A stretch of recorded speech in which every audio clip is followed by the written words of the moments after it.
Hello दोस्तों, नमस्कार। कैसे हैं आप लोग? वेलकम है आप सभी का शिक्षा सरोकार के आपके अपने यूट्यूब चैनल में। दोस्तों, हम लोग उत्तराखंड एलटी एग्ज़ाम की तैयारी कर रहे हैं और 10 मार्च 2024 को एग्ज़ाम होना है। और हम लोग डेली इसकी शिक्षण अभिरुचि की क्लासेस देख रहे हैं। तो शिक्षण अभिरुचि पर हमने कल बात की थी प्रैक्टिस एमसीक्यूज़ हमने किए थे। तो उसी सीरीज को हम लोग आगे बढ़ाते हुए आज प्रैक्टिस सेट नंबर ये 2 है और इसमें बेहतरीन क्वेश्चन आप लोगों को देखने को मिलेंगे। तो साथियों, ज़्यादा देरी ना करते हुए, वक्त ज़ाया ना करते हुए हम लोग शुरू करते हैं। और आज ज़्यादा डिस्कशन हम लोग करेंगे नहीं, क्वेश्चन थोड़ा सा ज़्यादा रखे हैं पिछले सेट से, तो हम जल्दी से इसको कंप्लीट करने की कोशिश करेंगे। पहला प्रश्न है, सीखने के लिए अधिगम को प्रोत्साहित करने के हेतु निम्नांकित में से कौन सबसे उपयुक्त होगा? ए ऑप्शन है शिक्षा प्रौद्योगिकी उपकरणों का प्रयोग, बी है अधिगम के अंतरण हेतु अवसर बढ़ाने हेतु शिक्षण आयोजित करना, या सी है विद्यार्थियों द्वारा दक्षता ग्रहण करने हेतु उन्हें कार्य सौंपना, या फिर डी है निरंतर परीक्षाएं आयोजित करना। दोस्तों, आप लोगों ने एक आकलन में देखा होगा कि एक होता है अधिगम के लिए आकलन, एक होता है अधिगम के लिए आकलन, और एक होता है अधिगम का आकलन। इन दो शब्दों से आप लोग बहुत परिचित होंगे, अधिगम का आकलन। अब देखो, जो अधिगम के लिए जो आकलन होता है, ये होता है एक्चुअल में सीखने के लिए जो आकलन होता है, यानी कि सीखने की प्रक्रिया के दौरान ये चीज़ होती है अधिगम के लिए आकलन। और अधिगम का जो आकलन होता है, ये सीखने की बाद की प्रोसेस है। ये सीखने के बाद, यानी कि जब हम बच्चों की उपलब्धि और उनकी कार्य क्षमता के आधार पर उनकी पहचान करते हैं और उस पहचान करने के लिए जो आकलन हम करते हैं, तो उसको हम कहेंगे अधिगम का आकलन। यानी कि ये सीखने के बाद की प्रक्रिया है, या इसको ये कह सकते हैं सबमेटिव असेसमेंट भी बोल सकते हैं आप। यानी कि ये अंत में किया, या तो पाठ्यक्रम के अंत में किया जा सकता है या फिर इकाई के अंत में किया जा सकता है। तो ये अधिगम का आकलन होता है। तो ये कहा है कि इसने कि सीखने के लिए अधिगम, यानी कि अधिगम के लिए आकलन वाला। तो इसको प्रोत्साहित करने हेतु ये क्या होगा, सबसे उपयुक्त कौन होगा इसमें ये होगा अधिगम के अंतरण हेतु अवसर बढ़ाने हेतु शिक्षण आयोजित करना। तो बी ऑप्शन इसका बिल्कुल सही आंसर हो जाएगा। ठीक है। दक्षता ग्रहण करने हेतु कार्य सौंपना, ये दक्षता ग्रहण ये तो वैसे ही निगेटिव आपका ऑप्शन हो जा रहा है। निरंतर परीक्षाएं आयोजित कराना, ये भी देखो सबसे बेहतर ऑप्शन हमको चूज करना होता है, तो बी ऑप्शन इसका बिल्कुल सही जवाब हो जाता है। क्वेश्चन नंबर 2, निम्नांकित में से किस आकलन प्रविधि में अंतर्भूत प्रेरणा को बढ़ाने हेतु इष्टतम संभावना है? अंतर्भूत आंतरिक प्रेरणा को बढ़ाने के लिए इष्टतम संभावना ये किस में होती है दोस्तों? ये होती है आपकी सीखने के लिए आकलन, यानी कि जो सीखने की प्रक्रिया के दौरान जिसमें हम सुधार कर सकते हैं। सीखने में हम जो है हमें फीडबैक मिलता है, कुछ काम करते हैं तो प्रतिपुष्टि मिलती है उसके बदले, तो ये होता है आपके रचनात्मक आकलन में। ठीक है। तो ये ए ऑप्शन इसका बिल्कुल सही जवाब हो जाएगा, फॉर्मेटिव असेसमेंट। ठीक है। जब सबमेटिव असेसमेंट तो तब होता है भाई जब जो है पाठ्यक्रम कंप्लीट हो जाता है, या वार्षिक परीक्षा कह सकते हो, या कोई इकाई के जब यूनिट हमारी कंप्लीट हो जाती है उसके बाद उसमें सुधार की कोई गुंजाइश उसके बाद नहीं होती उस आकलन के बाद, तो ये फिर एक इष्टतम संभावना नहीं है। तो ये सबमेटिव, बल्कि ये ऑप्शन इसका बिल्कुल सही जवाब हो जाएगा। चलिए अब जल्दी से बढ़ते हैं।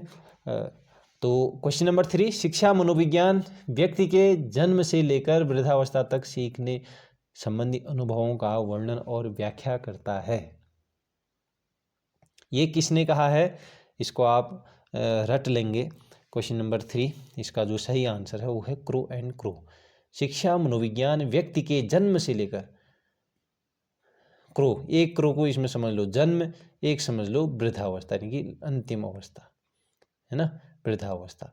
तो ये अंतिम अवस्था और एक जन्म से लेकर के वृद्धा तक, क्रो एंड क्रो यानी कि जन्म से लेकर वृद्धावस्था तक सीखने संबंधी अनुभवों का वर्णन और व्याख्या करता है। ये रिलेट करना है थोड़ा सा, ठीक है, इसमें थोड़ा सा ट्रिक लगाना है हमने कि हम इसको कैसे समझ पाएँ क्योंकि हमें याद तो नहीं करनी है ना, परिभाषा सीधे याद नहीं करना, हमने लिखना नहीं है इस परिभाषा को, केवल हमने हमारे पास ये लिखा हुआ मिलेगा और हमें आंसर इसका देखना पड़ेगा कि किसने ये कोटेशन दी है। तो इसको हमने ऐसे याद रखना, जन्म यानी कि क्रो और वृद्धावस्था यानी कि क्रो। तो क्रो से लेकर क्रो यानी कि जन्म से लेकर वृद्धावस्था तक, तो ये क्रो एंड क्रो ने दी है। चलिए क्वेश्चन नंबर 4, निम्न में से कौन व्यक्तित्व का प्रक्षेपी परीक्षण नहीं है?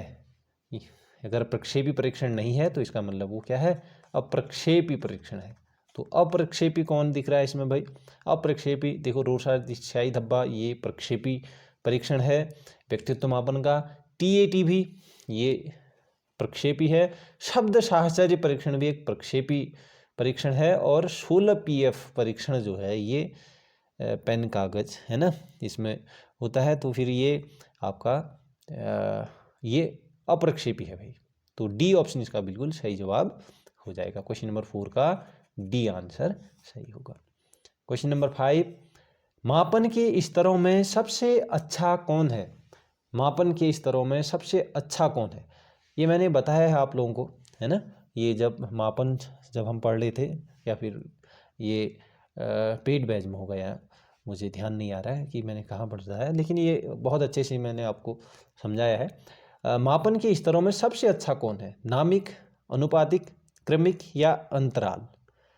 तो ये आप अच्छे से समझ पाएंगे, अनुपातिक, है ना, या अनुपात। बी ऑप्शन बिल्कुल इसका सही जवाब है। ये मापन के स्तर में सबसे अच्छा स्तर है। ठीक, चलिए क्वेश्चन नंबर 6, 16 PF का प्रयोग किसके मापन हेतु किया जाता है? 16 PF व्यक्तित्व मापन का एक परीक्षण है 16 PF। तो 16 PF का प्रयोग किसके मापन हेतु प्रयोग किया जाता है? तो ये भाई ये तो आंसर ही मिल गया, व्यक्तित्व मापन। ठीक है, कोई दिक्कत नहीं। चलिए क्वेश्चन नंबर 7, वह परीक्षण जो दूसरे छात्र के साथ छात्रों के प्रदर्शन की तुलना करने के लिए मोड है, एक क्या कहलाता है? जो दूसरे छात्रों के साथ तुलना करता है। तो ये उपलब्धि परीक्षण, नैदानिक, या फिर मानक संदर्भी परीक्षण, या फिर निष्कर्ष संबंधी परीक्षण।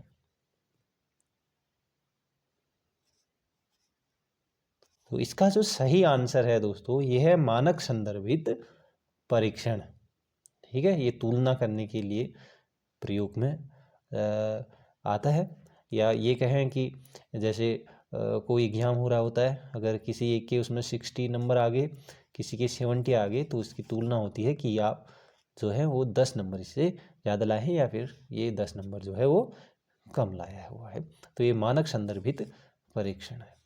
ठीक है, जो किस में से नंबर, यानी कि दोनों के एक जैसे सेम परीक्षण होते हैं। ठीक है, चलिए क्वेश्चन नंबर 8, मूल्यांकन एक ऐसी प्रक्रिया है जिसे सही ढंग से किसी वस्तु का मापन किया जा सकता है। तो ये किसने कहा है भाई? मूल्यांकन एक ऐसी प्रक्रिया है जिसे सही ढंग से किसी वस्तु का मापन किया जा सकता है।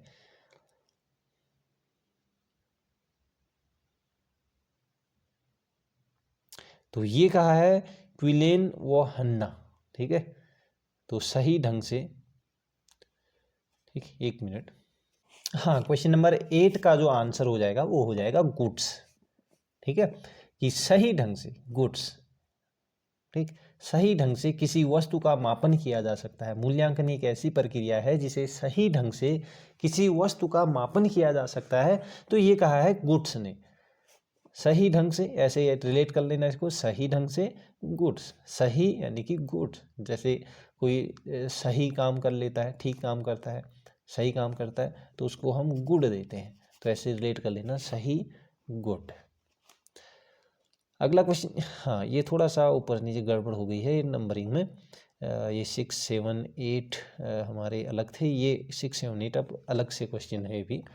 चलिए कोई बात नहीं, इनको देख लेते हैं। क्वेश्चन नंबर 6, शिक्षा में मूल्यांकन वह प्रक्रिया है जिसके द्वारा यह निर्णय लिया जाता है कि किसी चीज़ की मापित सीमा और परिणाम किसी मानदंड में स्वीकार्य या वांछनीय है अथवा नहीं। तो ये किसने कहा है भाई?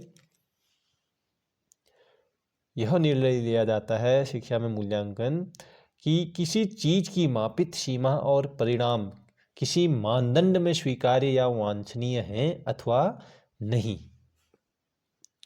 तो ये इसका सही आंसर है साथियों, वो है डी, क्लाजमेयर व गुडविन। सही है अथवा नहीं, गुड है अथवा नहीं, गुडविन, क्लाजमेयर। इसमें थोड़ा सा ये लंबा स्टेटमेंट है और इसके लिए गुड्स वाला नहीं होगा, वो तो छोटा ही होता है। ये होगा क्लाजमेयर व गुडविन, थोड़ा बड़ा नाम और इसलिए बड़ी परिभाषा भी है इसकी। गुड है अथवा नहीं है अथवा नहीं, जो सही होता है वो तो गुड ही होता है ना, लेकिन है अथवा नहीं अगर पूछ लिया यानी कि ये बड़ा होता है, फिर अब गुडविन, ऐसे रिलेट कर लेना इसको। क्वेश्चन नंबर 7, ब्लूप्रिंट का संबंध है, अब जल्दी से आंसर देंगे। इसका सही जवाब है प्रश्न पत्र निर्माण से, ये मैंने पहले भी बताया हुआ है। क्वेश्चन नंबर 8, छात्रों की त्रुटियों का ज्ञान होने पर उन्हें दूर करने के लिए किया जाने वाला शिक्षण है। त्रुटियों का ज्ञान होने पर, त्रुटियों का ज्ञान कब करते हैं?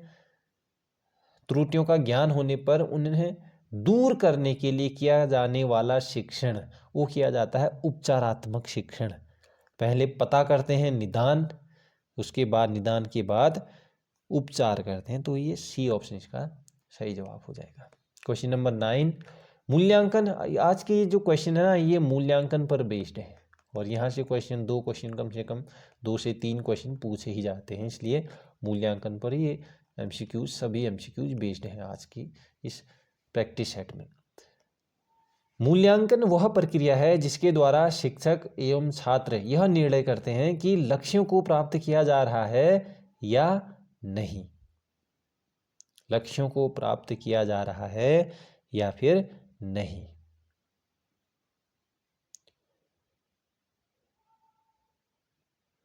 चलिए, लक्ष्य, ऐसे इसको रिलेट कर लेना, लक्ष्य लिए यानी कि जैसे लिए बोलते हैं तो इसमें से ये हटा दिया, बड़ी लगा दिया, ली, लक्ष्य ली या नहीं, लक्ष्य ली या नहीं, लिए या नहीं, ली या नहीं, ली या नहीं, ली। तो इसका आंसर हो जाएगा ली, बी ऑप्शन।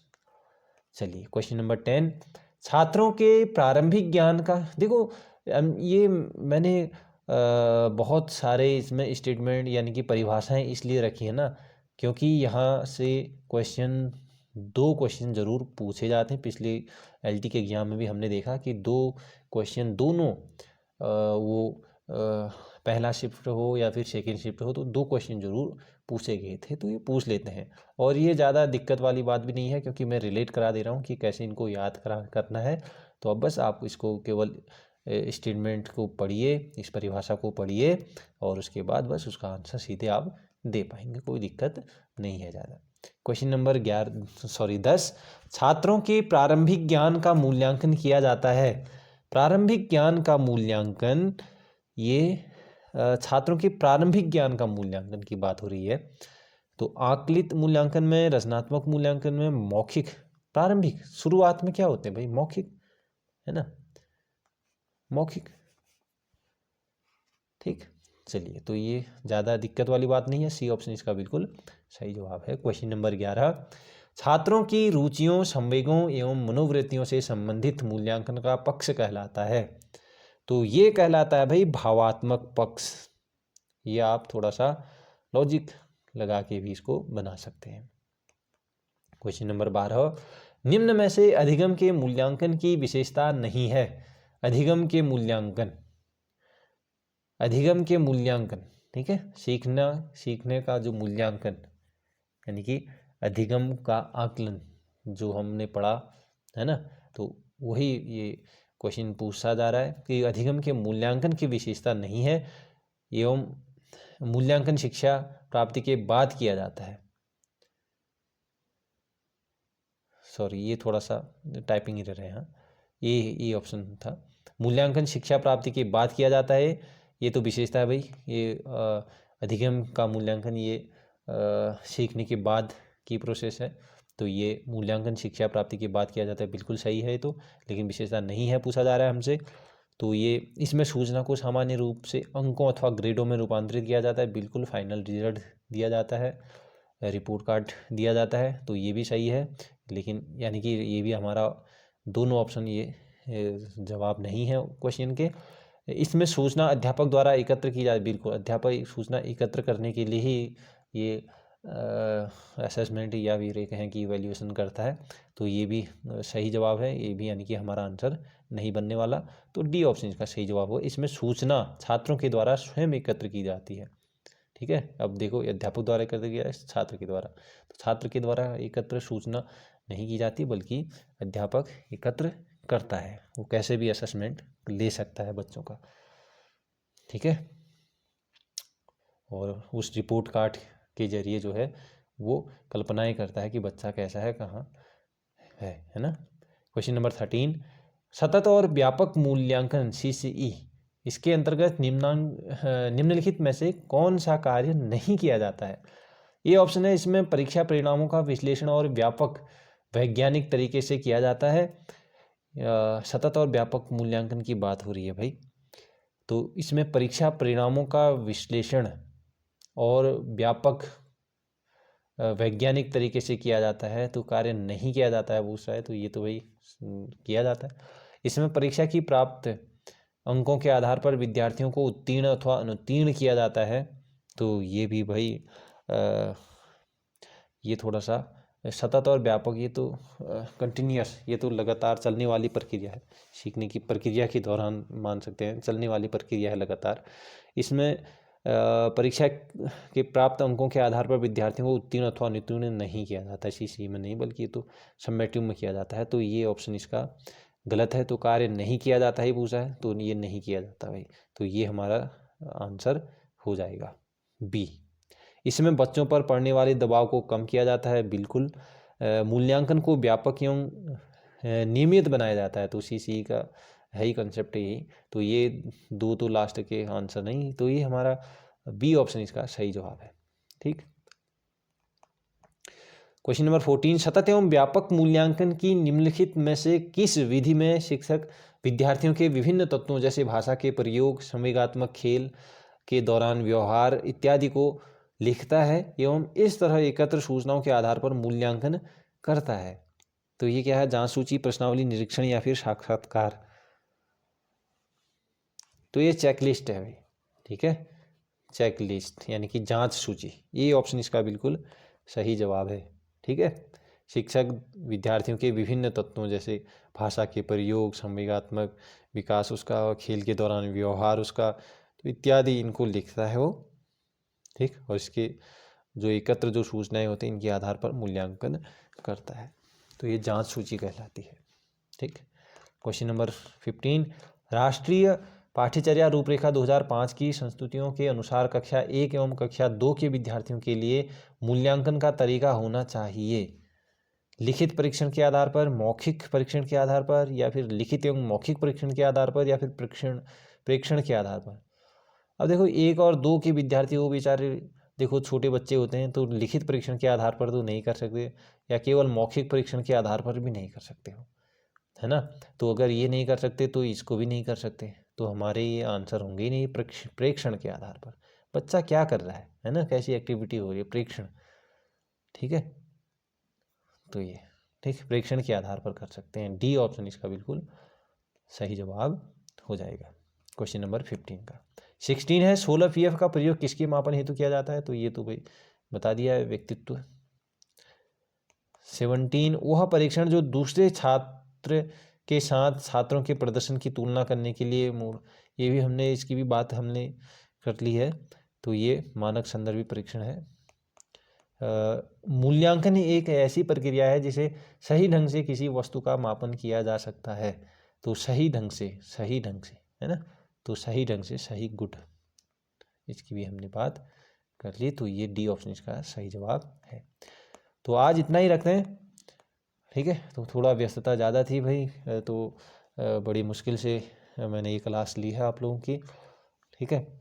तो आप लोग तैयारी कीजिए, मन लगा के तैयारी कीजिए, और ज़्यादा एग्ज़ाम फॉर्म कब आएंगे या परीक्षा कब होगी इसके बारे में मत सोचिए, है ना। क्यों क्यों कह रहा हूँ मैं, क्योंकि आप लोगों के कई मैसेज आ रहे हैं, कमेंट भी मैं देख रहा था, बार बार वही चीज़ें पूछे जाते हैं। तो ऐसी चीज़ें पर ध्यान मत की लगाइए अभी, तो अपने ध्यान को जो है वो परीक्षा पर लगाएंगे तो बेहतर और ज़्यादा बेहतर परिणाम मिलेगा ही मिलेगा, है ना। और बाकी हम लोग शिक्षण अभिरुचि की तैयारी तो कर ही रहे हैं, ठीक है। और कैसी लगी क्लास आप लोगों को, और प्रैक्टिस क्वेश्चन कैसे लगे हैं, तो आप लोग ज़रूर अपनी प्रतिक्रिया दीजिएगा। और बाकी हम लोग तैयारी कर ही रहे हैं, और निरंतर आप लोगों की वीडियो आ ही रही हैं। Thank you, take care and bye bye.